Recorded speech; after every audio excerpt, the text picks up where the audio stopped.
할렐루야, 주님을 찬양합니다. 우리 주님의 은혜와 평강이 넘치기를 빕니다. 우리 지금 창세기를 하고 있습니다. 1장 하나님 창조의 절정, 하나님의 형상대로 하나님께서 사람을 만드셨지요. 2장에 가서 우리는 하나님 창조의 완성을 보았습니다. 안식일을 만드시고 또 선악과를 만드시고 가정을 만드심으로 하나님의 창조가 완성이 된 거지요. 그런데 3장에 가면 사람이 타락합니다. 그러면 하나님의 창조가 실패했느냐? 그렇지 않습니다. 우리가 3장을 읽어보면 하나님의 역사가 계속 진행되고 있는 것을 보게 됩니다.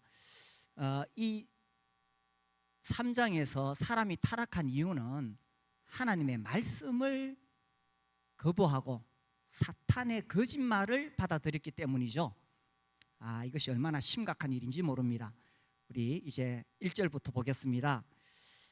그런데 뱀은 여호와 하나님이 지으신 들짐승 중에 가장 간교하니라. 뱀이 여자에게 물어 이르되 하나님이 참으로 너희에게 동산 모든 나무의 열매를 먹지 말라 하시더냐. 여기 뱀으로 이야기가 시작되어져요. 그래서 어떤 사람들은 이거 무슨 우화가 아니냐. 어렸을 때 저희 집에 이솝 우화가 있었는데 거기 보면 늘 이렇게 동물들이 이야기를 이끌어 갑니다. 심지어 자유주의 신학자들 이런 성경을 우화라고 말하지요. 그런데 성경을 우화라고 말하면 성경에 믿을 거 하나도 없습니다. 다 신화적인 이야기고 다 그냥 꾸며낸 소설이지요.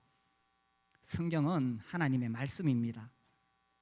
우리는 하나님 말씀을 존중함으로 성경에 기록된 그대로 이 하나님 말씀을 믿습니다. 그런데 왜 하필 이 뱀으로 왔느냐? 이 뱀의 의미가 뭐냐? 이 성경은 우화가 아니에요. 이게 나중에 설명이 됩니다. 우리 요한계시록 12장을 볼까요? 요한계시록 12장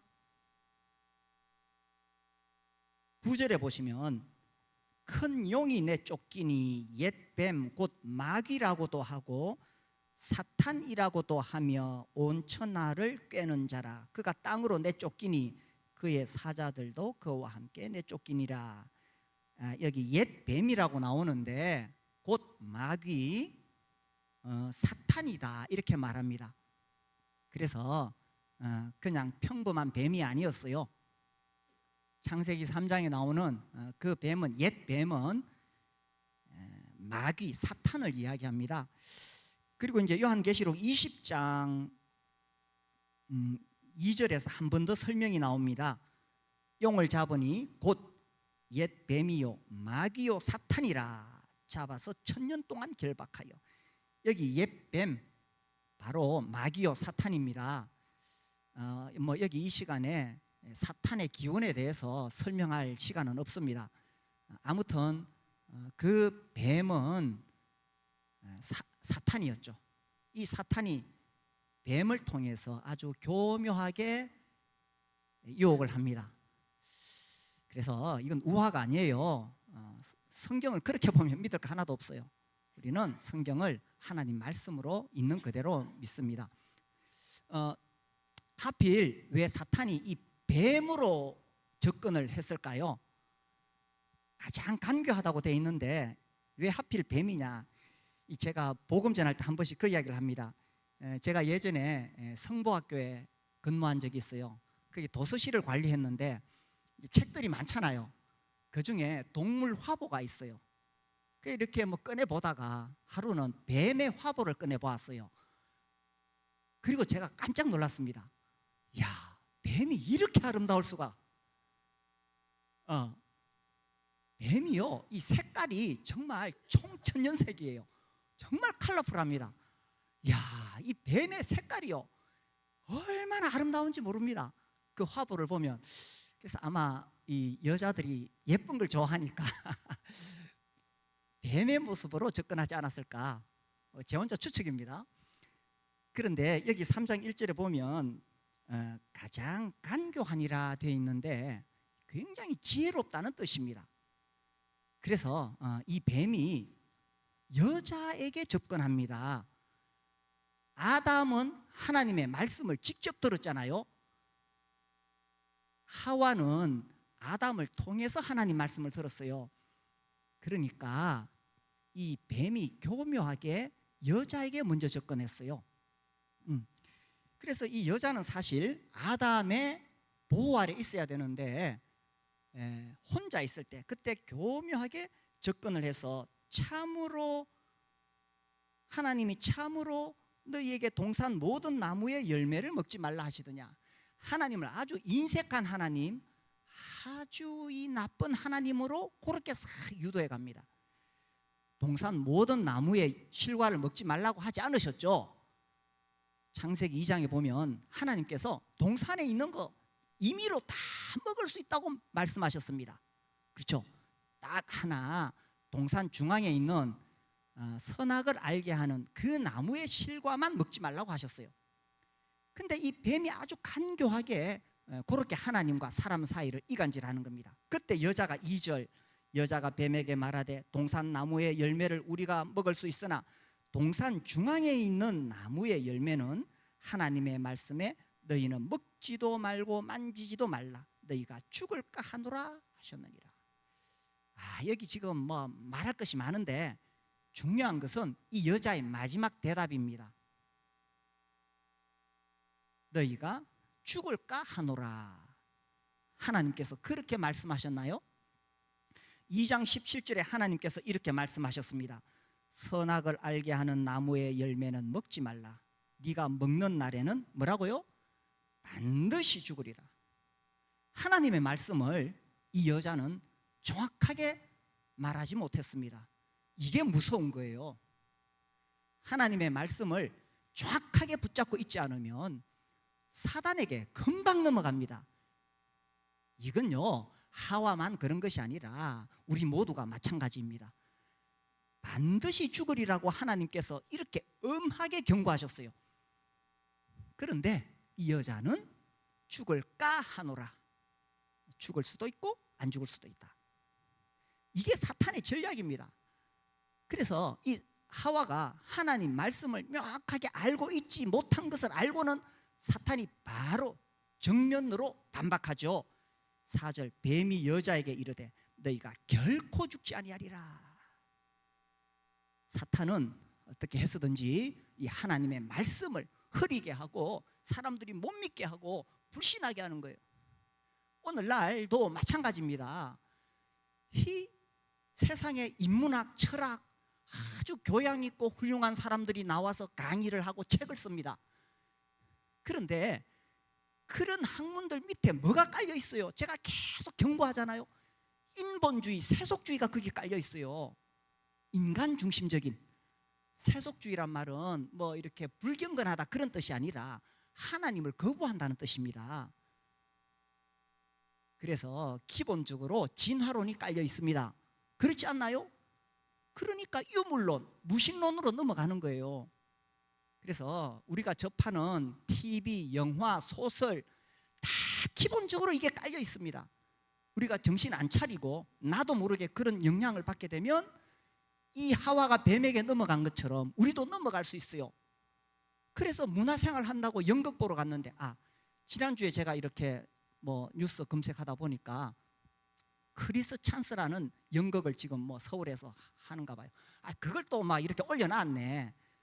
그 내용이 뭐냐 하면 이 목사님이 이제 예배당 잘 짓고 대출을 다 갚고 나서는 지옥이 없다고 설교하기 시작했는 거예요.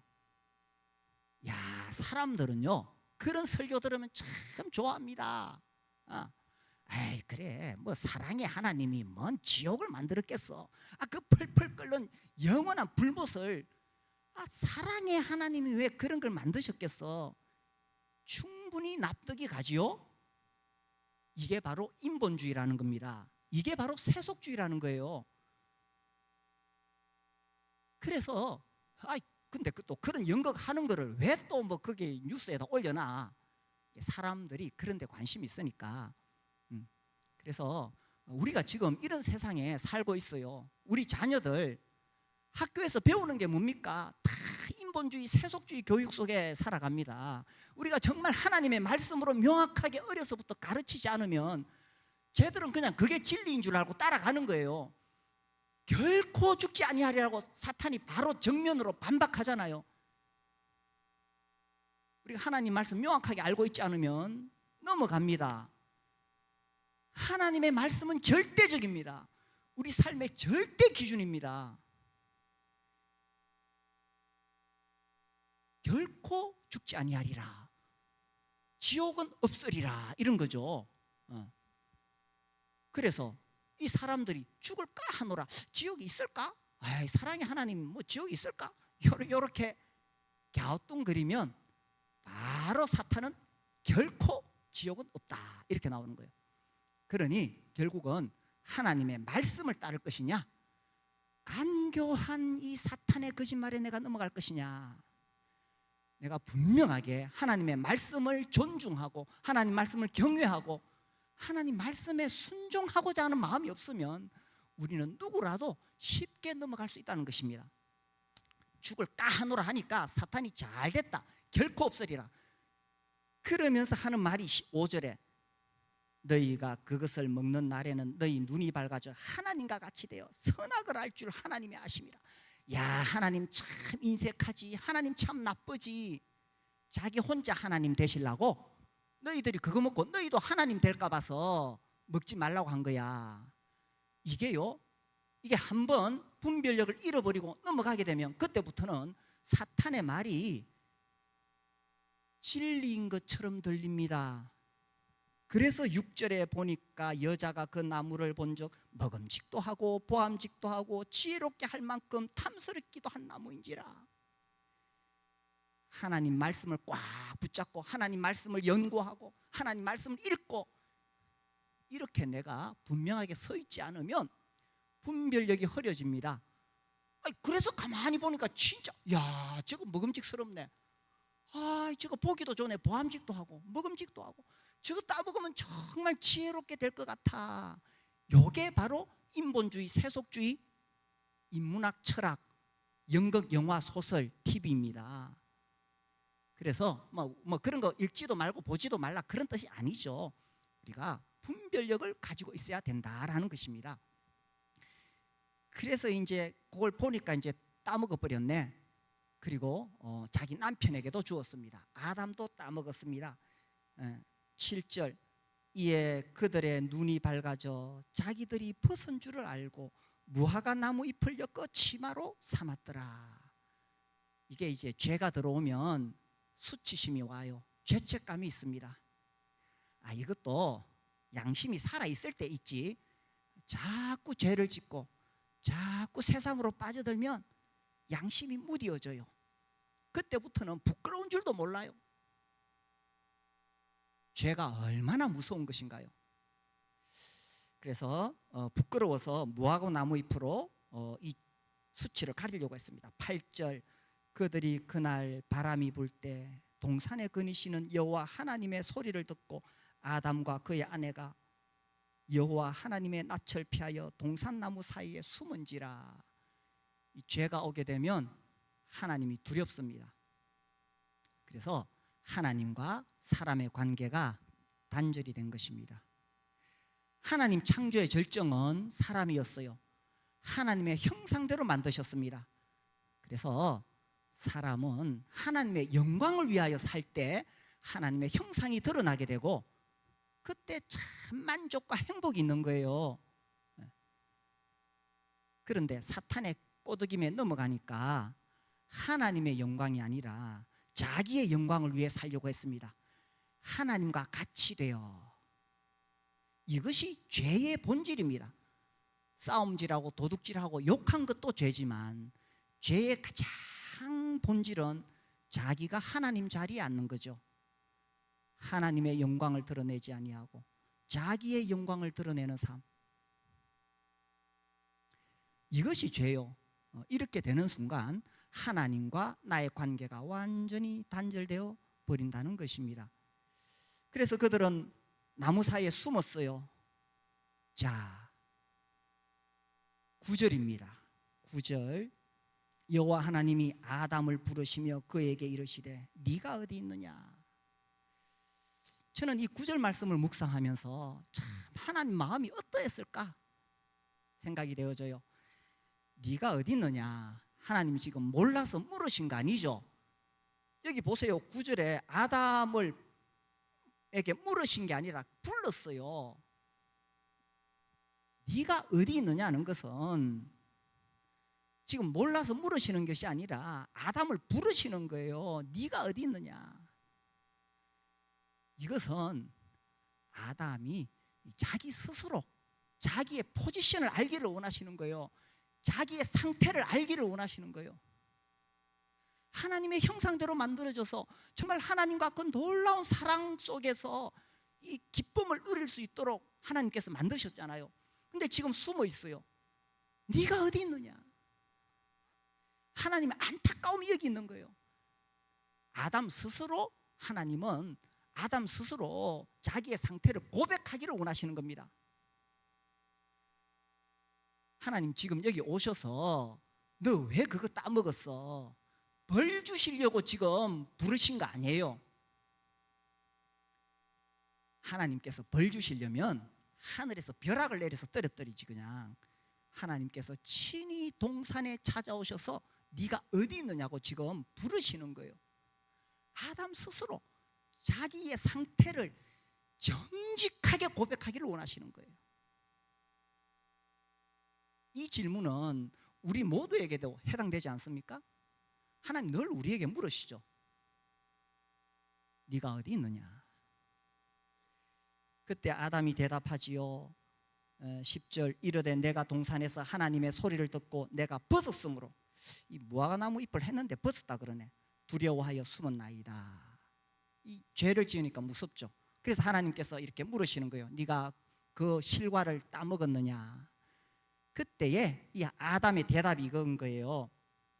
12절 아담이 이르되 하나님이 주셔서 나와 함께 있게 하신 여자 그가 그 나무 열매를 내게 주므로 내가 먹었나이다. 이게 문제죠. 네가 어디 있느냐 물으실 때에 아담이 정직하게 하나님 내가 잘못했습니다. 이러면 해결이 빨라요. 그런데 아담이 여자에게 핑계를 댑니다. 아 이거 참 세상 남자들의 자존심 체면을 다 꾸기는 거죠. 네가 어디 있느냐. 이 아담이 핑계 댔습니다. 우리 모두 그런 속성이 있지 않나요? 책임을 전가합니다. 내가 공부 못한 거 중학교 때 그 영어 선생님 때문에 내가 공부를 못했어. 이런 거죠. 남편을 잘못 만나서 내 인생이 이렇게 된 거야. 내가 부모를 잘못 만나가지고 우리 교회 목사님이 영 시원찮아서 이 다 핑계대고 책임을 전가하는 거죠. 네가 어디 있느냐 물으실 때에 사람은 자기를 돌아봐야 됩니다. 자기를 돌아봐야 돼요. 왜 우리 가정에 이런 문제가 생겼느냐. 자기를 돌아봐야 돼요. 자꾸 남편 탓하지 말고 아내 탓하지 말고 우리 목장에 왜 이런 문제가 생겼느냐. 자기를 돌아보라는 거예요. 내 인생이 왜 이렇게 어렵고 왜 이렇게 문제가 생겼느냐. 남 탓하지 말고 자기를 돌아보라는 겁니다.